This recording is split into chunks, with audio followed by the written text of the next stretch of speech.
అయ్యా వయస్సులలో తలెత్తు మానసిక ఒత్తిడి పరిష్కారపు మార్గాలు చాలా ముఖ్యమైనది. మానసిక ఒత్తిడి ఉదయాన్నే నిద్రలేచిన మొదలు తిరిగి రాత్రి పడుకుండే వరకు పిల్లలు, యువత, స్త్రీలు, పెద్దలు, వృద్ధులు ఎవరిని చూసినా ఏదో తెలియకుండానే చాలా ఒడిగా అతి వేగంగా జీవితంలో పరుగులు తీస్తున్నారు. ఏ రంగంలో వారైనా వారు ప్రశాంతత అంటే ఇక్కడ ఏమీ లేదండి. అక్కడ చిన్నపిల్లల నుంచి ముసలోళ్ళ వరకు ఏ రంగంలో ఉన్నా కూడా ఏదో ఒక ఒత్తిడి, ఏదో ఒక ఆలోచన, ఒక స్థిరత్వం లేకుండా ఏదో ఒక చెయ్యాలని ఒత్తిడి. అంటే ప్రశాంతంగా ఒక పని చెయ్యాలని లేదు, వేగంగా అయిపోవాలి అని. అదే చూడండి,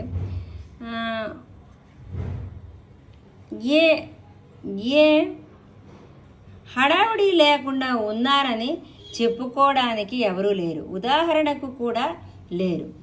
ఏదో విషయంలో ఎప్పుడో ఒకప్పుడు మానసికంగా ఒత్తిడికి గురవుతున్నారు. నేటి పరిస్థితి ఇంకా దారుణంగా తయారైంది. ప్రతి ఒక్కరూ ఈ ఒత్తిడి చక్రంలో పడి తిరుగుతున్నారు.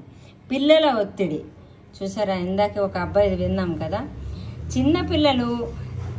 చిన్నపిల్లలు నిద్ర లేచిన మొదలు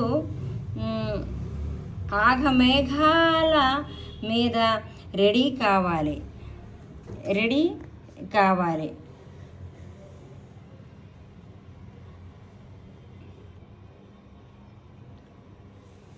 దొల్లికి వెళ్ళడానికి కూడా సమయం లేదు. స్నానం చేసుకోవడం, హడావిడిగా అమ్మ చేసిన టిఫిన్ తినడం, ఇంతలో ఆటో వచ్చి బెల్ మ్రోగించడం, అందులో కూర్చోవడం, స్కూల్కి వెళ్ళడం. నేడు కాంపిటీషన్లో స్కూల్ ఉదయం 8 గంటల నుంచి సాయంత్రం 5 గంటల వరకు, పైగా ట్యూషన్ అనే స్పెషల్ క్లాసులు సాయంత్రం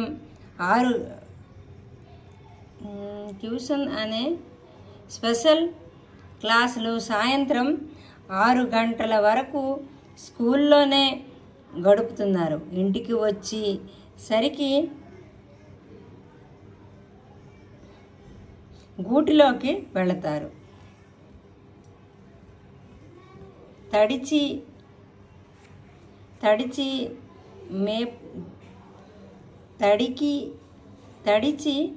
మోపెడు హోంవర్క్స్ అంటే ఇవన్నిట్లో హోంవర్క్స్, తడికి మోపిడి హోంవర్క్స్ హడావుడిగా ఉంటుంది.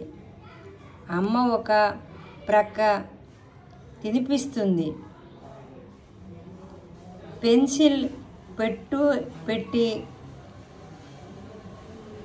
రాస్తూనే ఉంటాడు.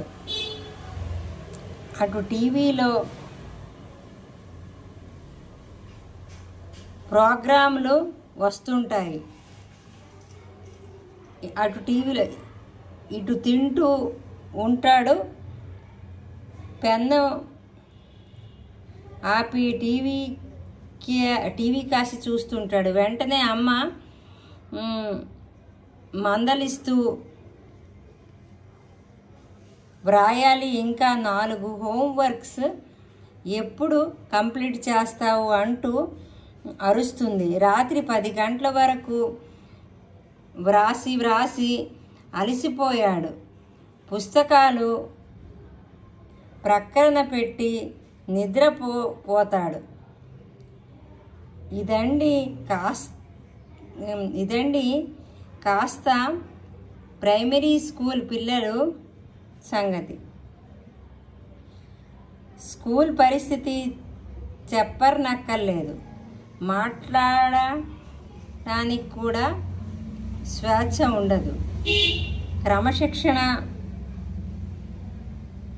పేరుతోని, మార్కులు పేరుతోని పిల్లలకు ఎన్నో రకాలు ఇబ్బంది పెడుతున్నారు.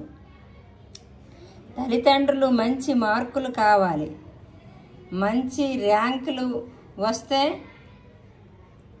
పెద్ద చదువులు చదువుతారు.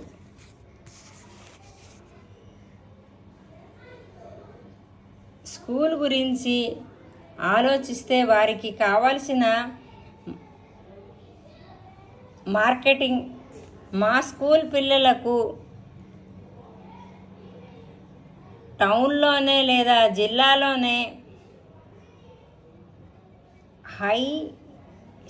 హైయెస్ట్ మార్కులు వచ్చాయి చెప్పుకోవటానికి పిల్లలకు వారి స్వేచ్ఛను తెలియచేస్తున్నారు. నిజంగా పిల్లల మీద ప్రేమ ఉంటుందో లేదో దేవుడికి తెలియాలి. ఇంట్లోనూ స్కూల్లోనూ వారి ఇష్టాలకు తావు లేదండి. వారిని యాంత్రికంగా చిన్నప్పటి నుంచి అలా తయారు చేస్తున్నారు. ఇల్లు ఒక జైలు, అటు స్కూల్ ఒక జైలు. మొత్తానికి ఇది పార్ట్ 2 వీడియో మీకు మళ్ళీ నేను చెప్తాను.